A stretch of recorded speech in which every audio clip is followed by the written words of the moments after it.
ქეთუნა ბუდაღაშვილი ისაუბრებს, რომელიც ახლა ხელოვნების სასახლეში კულტურის ისტორიის მუზეუმიდან ჩაგვერთება, იქ მარტო ცოტნე დადიანი არ არის, სხვა ფრესკებიცაა, მაგრამ ქეთუნას ვუსმენთ, როგორც უკვე ფრესკების საუკეთესო ექსპერტს. ცოდნეს და მუზეუმის წარმომადგენელს. აბა გისმენთ. მოგესალმებით 11 ივლისიდან ყველას ველოდებით საქართველოს ხელოვნების სასახლეში კულტურის ისტორიის მუზეუმში, თუმცა მე რა თქმა უნდა მარიკა ყველას დაგასწარით აქ მოსვლა. პირველ რიგში ძალიან დიდ მადლობას ვეთყვი გიორგი ძალიან საინტერესო მიმოხილვისთვის და იმისთვისაც რომ დედაქალაქში პირველად იფინება ქართველი მეფე მთავრების პორტრეტების უნიკალური ფრესკების ასლები და გიორგი ძალიან საინტერესოდ დაიწყო და ასევე გავაგრძელებთ და გაჩვენებთ ცოტნე დადიანის ნიმუშს ეს არის ერთადერთი ნიმუში ცოტნე დადიანის გამოსახულება, სადაც შემოგჩა, როგორც გიორგი აღნიშნა, ნინო კიტოვანის მიერ შესრულებული მხოლოდ და მხოლოდ ამ ნიმუშმა შემოგვინახა ქართველი გმირის, ქართველი წმინდანის ცოტნე დადიანის გამოსახულება. ყმაწვილს მე მგონი სახეზევე ეტყობა, რომ ვაშკაცობისათვის კი არა, გმირობისათვის აუცილებლად. თანაც აქვე აღნიშნავ, რომ მართლაც სრული სიზუსტით არის გადმოტანილი, ხედავთ, რომ ძალიან დიდი ზომის არის თავად აი ეს ფრესკის ასლით და მინდა აქვე ამოგიკითხოთ პოეტ შოთა ნიშნიანიძის პატარა ფრაგმენტი ლექსიდან ცოტნე დადიანს ამ ყიჟინით, ამ სულით, ამ მარადილ ტოლვით ისევ ფხიზლობს უძველესი მეომარი ტომი. აქვე როგორც აღნიშნეთ გიორგი წარმოდგენილია რა თქმა უნდა ხელოვნების სხვა ნიმუშებით და მაგალითად გადმოვინაცვლებ დედოფალ მარეხის ფრესკის ასლთან და პარალელურად მინდა გთხოვოთ რომ ჩვენს მაყურებელს ვაჩვენოთ ფრესკა, იმიტომ რომ დედოფლის სახე ფაქტობრივად ნახევრად არის შემორჩენილი დედოფლის სახის. აი მოდით ორიგინალი, აი ნახე ორიგინალში როგორ არის. აი ეკრანზე ხედავ. ნინო კიტოვანის ნამუშევარი არის ერთადერთი ნამუშევარი, სადაც ოდიშის ერისთავის ვამეყ მეორე დადიანის მეუღლის დედოფალ მარეხ დადიანის მე ქეთუნას უთხარი დღეს იმედია მკრეხელობათ არ ჩამეთვლება, რომ დედოფალი მარეხი რაღაც გამოხედვით და სახის კონტურებით ჩვენს ქეთუნას გავს. გიორგი მე ქეთუნა უფრო მომწონს. ძალიან დიდი პატივი არ ვიცი მადლობის მეტი სხვა არაფერი არ მეთქმის და გიორგიმ ისე საინტერესოდ მომიყვა შემდეგი ფრესკის ასლის ამბავი, რომ მე აუცილებლად უნდა გავჩერდე ამ ფრესკის ასლთანაც. ხედავთ ლიპარტიანების ფრესკის ასლს და კაბას მინდა რომ დააკვირდეთ. კაბაზე გამოსახულია ხოხბები და ვიცი რომ აღდგენილია ქსოვილიც და ეს ქსოვილიც აბრეშუმზე დატანილი ხოხბებიც ინახება საქართველოს ხელოვნების სასახლეში და იმედი მაქვს რომ ბატონი გიორგი კალანდია ერთხელაც აუცილებლად დაგვეთვალიერებინებს და მე სიამოვნებით გავაკეთებ პირდაპირ ჩართვას სწორედ აი ამ ქსოვილთან დაკავშირებითაც. შემდეგი ფრესკის ეს ისტორია ეკოს ძალიან მოსწონს, ვიცი. დავუთმოთ ეკოს მაშინ, გამოვაგზავნოთ ეკოს ხელოვნების სასახლეში და შემდეგი ფრესკის ასლი რეკონსტრუქცია ეს არის ლევან დადიანის და ნესტან დარეჯნის პორტრეტი და იქამდე ვიდრე მოგიყვებით მიჯნურობის დაუჯერებელ ამბავს, რომელიც დარწმუნებული ვარ, რომ ჩვენს მაყურებელს გიორგი კალანდიას მიმოხილვიდან, ძალიან საინტერესო მიმოხილვიდან ემახსოვრება, იქამდე მინდა წარგიდგინოთ რესტავრატორები, ცოტნე და გიორგი ხუბუტიები, რომლებიც თავდაუზოგავად მუშაობენ და შრომობენ იმისთვის რომ 11 ივლისიდან დამთვალიერებელმა შეიგრძნოს აი ის მართლაც საოცარი სილამაზე, რაც აი ამ ფრესკებს და ფრესკის ასლებს ახლავს თან. ცოტნე მოგესალმებით და მოდით დავიწყოთ აი ამ ლევან დადიანის და ნესტან დარეჯნის ფრესკის ასლი რეკონსტრუქციიდან რა სამუშაოები ჩატარდა და პირველ რიგში სად იყო აი კონკრეტულად ეს ფრესკა წარმოდგენილი? ჩაუტარდა რეკონსტრუქცია ჩარჩოს, რომელიც გადაიჭიმა, გადატანილი იქნა. კილოზე ხო, როგორც ვიცი და აი მინდა რომ ჩარჩოზე.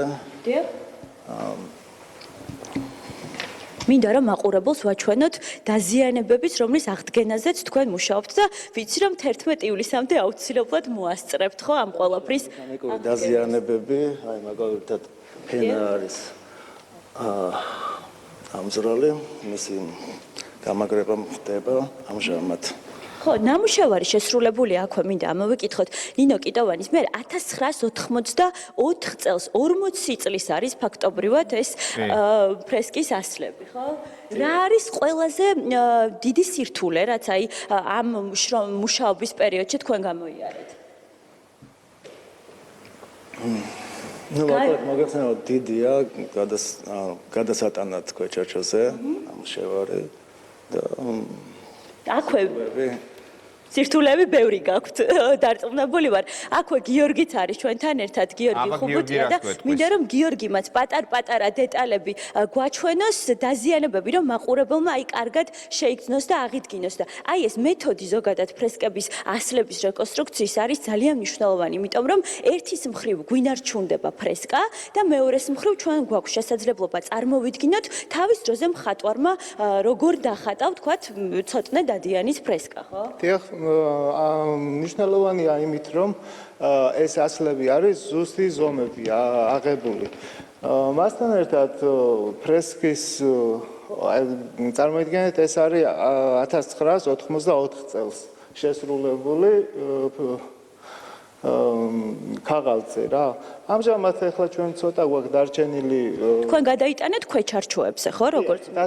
დასაშლელ მუდმივ ქვეჩარჩოზე გადავიტანეთ და ამჟამად არის დარჩენილი პატარ-პატარა რაღაცები, რომელიც ტილოდან არის აშორებული ადგილებში რა.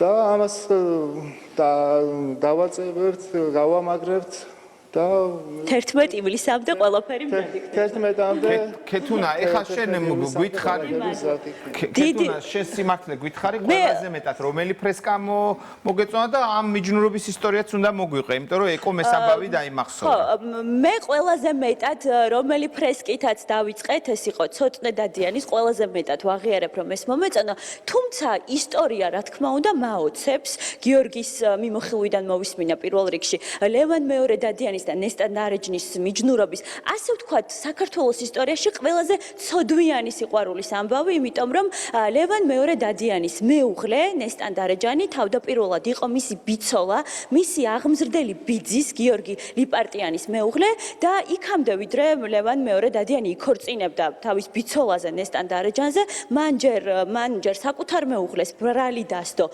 ღალატში, შემდეგ გააძევა აფხაზეთში და ძალიან მიჭირს ამის თქმაც, რომ მეუღლეს ცხვირი მოკვეთა და შემდეგ უკვე ნესტა ნარეჯანი თავისი ბიცოლა მოიყვანა ცოლად და დასვა დედოფალად. მაგრამ ამბობენ რომ ნესტა ნარეჯანი იყო ძალიან ლამაზი ქალიო. ეკო და გვაჩვენე მისი ნაცნავები, აი სადამდე ჩამოდის ოპერატორმა იქნებ გვაჩვენოს. კოჭამდე ჩამოდის ნაცნავები, კი ბატონო, გაჩვენებთ ამასაც და როგორც ისტორიულ წყაროებში ვკითხულობთ, გიორგი ლევან მეორე დადიანი შეესწრო ყველა შვილის სიკვდილს და როდესაც უკანასკნელი შვილის სიკვდილი შეატყობინეს, თავზე ლახტი გადაირტყა და დაუმარხავ შვილს ზედ დაეცაო, ასე ვკითხულობთ ისტორიულ წყაროებში. ძალიან საინტერესოა ისტორია და ზოგადად მართლაც ძალიან საინტერესოა უნიკალური გამოფენა, რომელიც აუცილებლად უნდა დაათვალიეროთ 11 ივლისიდან. მადლობას ვეთყვი კიდევ ერთხელ გიორგის, რომ სწორედ ხელოვნების სასახლეში მოეწყო ეს გამოფენა. შემდეგ უკვე გამოფენა გადაინაცვლებს ზუგდიდის დადიანების სასახლის მუდმივ მოქმედ ექსპოზიციაში და უფლისწულის სასახლეში გამოიფინება. შეგიძლიათ მე ზუგდიდში მიბრძანდეთ სანახავად, იქამდე კი შეგიძლიათ 11 ივლისიდან სექტემბრის ბოლომდე მოასწროთ და მობრძანდეთ საქართველოს ხელოვნების სასახლეში. მადლობა ყურადღებისთვის. პირიქით, დიდი მადლობა შენ და კიდევ ერთხელ ულოცავ ზუგდიდს და ზუგდიდელებს, დავითო უჯავას განსაკუთრებით, რომ ასეთი შესანიშნავი საგანძური ჩავა ზუგდიდში და უფლისწულის სასახლეში მუდმივ ექსპოზიციაში გამოიფინება, ასე რომ ყველა შეგიძლიათ ჩვენი ისტორიის ერთ-ერთი ყველაზე სახელოვანი სახელი ცოტნე დადიანი დადიანების სასახლეში. კადრებში რაც გამოჩნდა გიორგი, ჩანს რომ საგამოფენო დარბაზი ფაქტობრივად მზად არის, ქეთევანმა ექსკლუზიურად ნახა და 11-დან უკვე ყველანი ვემზადებით ხელოვნების სასახლეში ამ არაჩვეულებრივი ექსპოზიციის სანახავად. მადლობა და რეკლამა